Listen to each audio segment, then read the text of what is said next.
అనిపిస్తుంది. ఇప్పటి వరకు అందరూ అన్ని ప్రశ్నలు వేశారు, ఇప్పుడు సడన్గా ఈవిడేమో ప్రెగ్నెంట్ అని చెప్పడం ఏంటి అని అలా చూస్తూ ఉండేసరికి, ఏంటండి అలా చూస్తున్నారు అనగానే, నాకెందుకో అనుమానంగా ఉంది అంటూ అనేసరికి, మీకన్నీ అనుమానాలే, అన్నీ అనుమానంగానే చూస్తారు అని చెప్పి ఇంకా బాలుకి మీనా కాస్త చెప్తుంది. అందరూ భోజనాలు చేసి వెళ్ళిపోతారు. మీనా బాలు అయితే వాళ్ళు శుభవార్త చెప్పేశారు, మరి నువ్వెప్పుడు చెప్తావు శుభవార్త అనగానే, మీకు పిల్లలంటే భయం కదా అనగానే, అది ఒకప్పుడు, కారు కూడా సొంతంగా నా భార్య కొనిపెట్టింది, ఫైనాన్స్ కూడా కట్టేసుకుంటున్నాము, ఇంకా ఏ బాధ లేదు, డబ్బులు పోగేస్తాను ఈసారి అనగాని, ముందు డబ్బులు పోగేయండి, తర్వాత నేను పిల్లల్ని కంటాను అనగాని,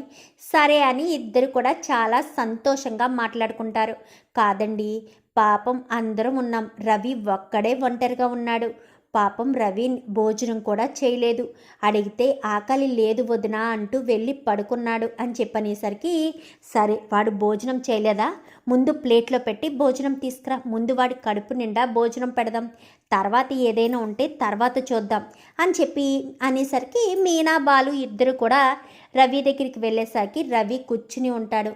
ఏంటోదినా అని చెప్పాను కానీ, ఏరా భోజనం చేయలేదంట అనగానే, ఆకలిగా లేదన్నయ్య అనగానే, నోరు మీరా, గొడవలు ఏమైనా ఉంటే తర్వాత చూసుకోవాలి, ఆకలి ఉందో లేదో నీకు తెలుస్తుందా ఏంటి,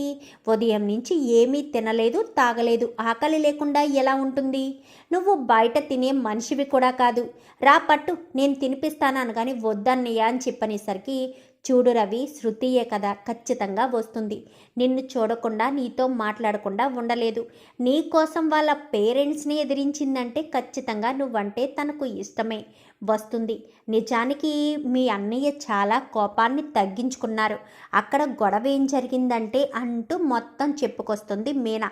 అంత గొడవ జరిగిందా వదిన అనగానే, ఆల్రెడీ ఆయనకి మామయ్య గారు నచ్చ చెప్తూనే ఉన్నారు, గొడవలొద్దండి ఇక్కడతో వదిలేసండి, మీనా తీయలేదు అని చెప్తూనే ఉన్నారు, అయినా కానీ వినిపించుకోకుండానే మీ మాంగారు కావాలనే గొడవ పెట్టుకున్నారు అని చెప్పనేసరికి, ఏమో వదిన, వాళ్ళ పద్ధతులేంటో ఏమీ అర్థం కాదు, పైకి నవ్వుతున్నా లోపల ఏం కుట్రలుంటాయో తెలియదు, ఏమీ అర్థం కాదు వాళ్ళతోటి అని చెప్పి అనేసరికి, సరే ముందు తినరా అంటూ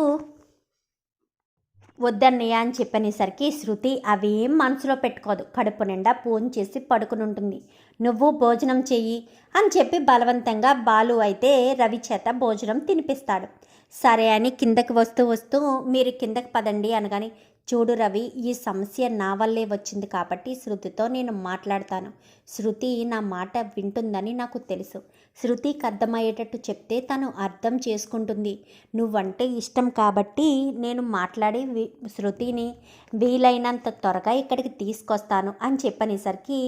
చాలా థ్యాంక్స్ వదినా అని చెప్పాను కానీ, నేను చూసుకుంటాను, నువ్వు దాని గురించి ఆలోచించుకు అని చెప్పి ఇంకా మీనా కాస్త ధైర్యం చెప్పి కిందకు వస్తుంది. మరుసటి రోజు ఉదయాన్నే బాలు ట్రిప్కి వెళ్ళిపోయిన తర్వాత శృతి అక్కడికి వెళ్ళిన తర్వాత డబ్బింగ్ స్టూడియో దగ్గరికి వెళ్ళాక మీనా కాస్త వెళ్ళి శృతికి అర్థమయ్యేటట్టు చెప్పేసరికి, శృతి అయితే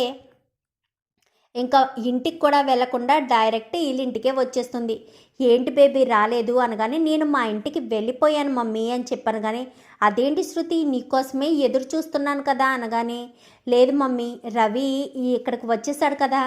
రవిని చూడకుండా నేను ఉండలేను, అందుకోసమని నేను మా ఇంటికి వచ్చేసాను అని చెప్పి, ఉంటాను మమ్మీ, నా బట్టలు ఏదైనా ఉంటే డ్రైవర్తో ప్యాక్ చేయించి పంపించేసాయి అని చెప్పనేసరికి ఇంకా ఏం మాట్లాడడానికి అవకాశం ఉండదు. వచ్చేసిన తర్వాత, ఏంటి ఇంట్లో రోహిణిని చాలా ప్రేమగా చూస్తున్నారు ఆంటీ, ఏమైంది అనగానే, నీకు తెలియదు కదా రోహిణి ప్రెగ్నెంటు అని చెప్పాను కానీ, అవునా, సరే మరి పార్లర్కి వెళ్తుందా అని చెప్పాను కానీ, వెళ్తుంది, దేనికి అని చెప్పాను కానీ, రేపు నేను పార్లర్కి వెళ్ళాలి, అందుకోసం శృతి రోహిణికి చెప్పనా అనగాని, ఎందుకులే, నేను డబ్బింగ్ స్టూడియో దగ్గరికి వెళ్ళి అటు నుంచి అటు వెళ్తాను అని చెప్పి రోహిణి చెప్తుంది, శృతి చెప్తుంది. చెప్పేసరికి సరే అని మరుసటి రోజు డబ్బింగ్ దగ్గరికి వెళ్తుంది శృతి. వెళ్ళి డబ్బింగ్ పూర్తి చేసుకొని డైరెక్ట్ రోహిణి దగ్గరికి వచ్చేస్తుంది. రోహిణి దగ్గరికి వచ్చేసేసరికి రోహిణి విద్య ఇద్దరు లోపల మాట్లాడుకుంటూ ఉంటారు. మాట్లాడుకుంటూ ఉండగానే రోహిణి లేదా అని చెప్పాను కానీ రోహిణి మేడం లోపల మాట్లాడుతున్నారు, పిలవమంటారా అని చెప్పాను కానీ లేదు, నేను ఫేషియల్ చేయించుకోవాలి వెళ్తాను అనగానే సరే మేడం అని చెప్పి అనేసరికి లోపలికి వచ్చేసరికి ఏంటే చాలా సంతోషంగా ఉన్నావు అని చెప్పాను కానీ సంతోషమా మరీ సంతోషమా, మా అత్తగారు నన్ను నెత్తిన పెట్టుకుని చూసుకుంటుంది కదా అని చెప్పాను కానీ అవునా, ఏ దేనికోసం దేని గురించి అనగానే ప్రెగ్నెంట్ అని నాటకం ఆడుతున్నాను కదా అందుకని అనగాని ఏంటే ఏం మాట్లాడుతున్నావు, ప్రెగ్నెంట్ అని నాటకం ఆడడం ఏంటి అని చెప్పాను కానీ అవునే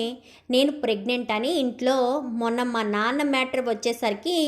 డైవర్ట్ చేయడం కోసం ఏదో వాంతులు చేసుకున్నాను, ఆ వాంతుల్నే మా అత్తగారు ప్రెగ్నెంట్ అని తెగ సంతోషపడిపోతున్నారు, నన్ను నేల మీద కాలు పెట్టనివ్వట్లేదు, జ్యూస్ ఇవ్వనా అది ఇవ్వనా ఇది ఇవ్వనా అని ఓ తెగ హడావిడి చేసేస్తున్నారే, నాకు క్షణం కూడా ఊపిరాడనివ్వట్లేదు, కానీ ఈ ఫీల్ చాలా బాగుంది అని చెప్పాను కానీ నిజంగా ప్రెగ్నెంట్ అయితే అలానే చూసుకుంటారు కదే, మరి ఎందుకు అబద్ధం చెప్పడం అనగాని చెప్పాను కదా రోజు విద్య, నాకున్న ప్రాబ్లం నుంచి బయటపడడం కోసం నేను అప్పటికప్పుడు అలా చెయ్యక తప్పలేదు, అందుకోసమనే ప్రెగ్నెంట్ అని నాటకం ఆడాను అని చెప్పనేసరికి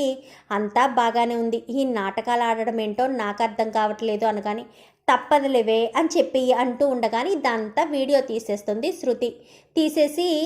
ఏంటి మేడం ఇక్కడే నిలబడిపోయారు పదండి లోపలికి అనగానే హాయ్ శృతి ఎప్పుడొచ్చావు అనగానే జస్ట్ ఇప్పుడే అని చెప్పనేసరికి నాకు ఫేస్ పెద్ద ట్యాన్గా ఉంది, కొంచెం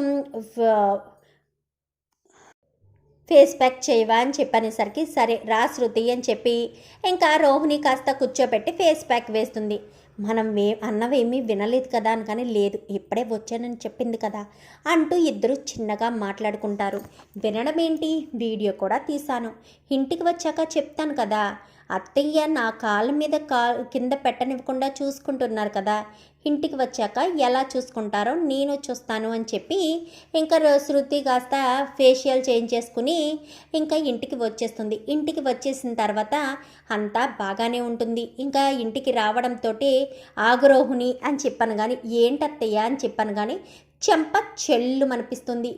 నేనేం తప్పు చేశాను అత్తయ్య అని చెప్పాను కానీ శృతి అని చెప్పనేసరికి వీడియోని చూపిస్తుంది. ఒక్కసారిగా షాక్ అయిపోతుంది. లేని కడుపును ఉన్నట్టు నాటకమాడి నాతో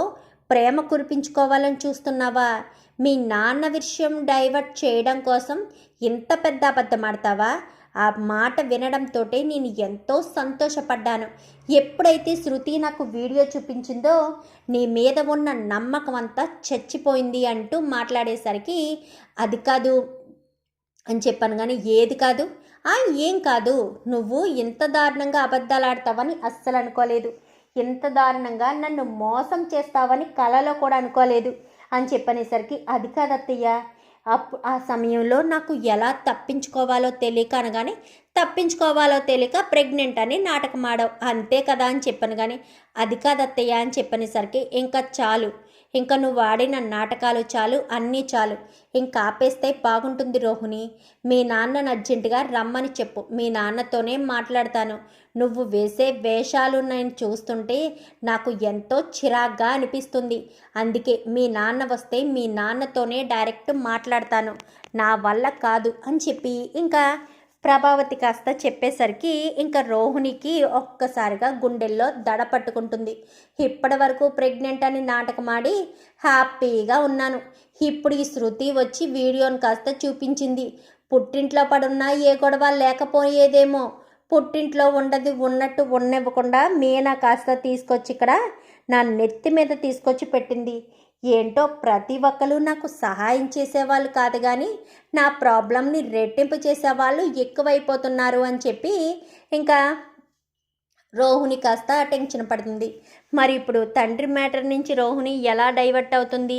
ప్రభావతిని ఎలా డైవర్ట్ చేస్తుంది చూద్దాం. మీరు రాబోయే ఎపిసోడ్స్లో ఏం జరుగుతుందో వీడియో నచ్చితే లైక్ చేయండి, ఛానల్ని సబ్స్క్రైబ్ చేసుకోండి,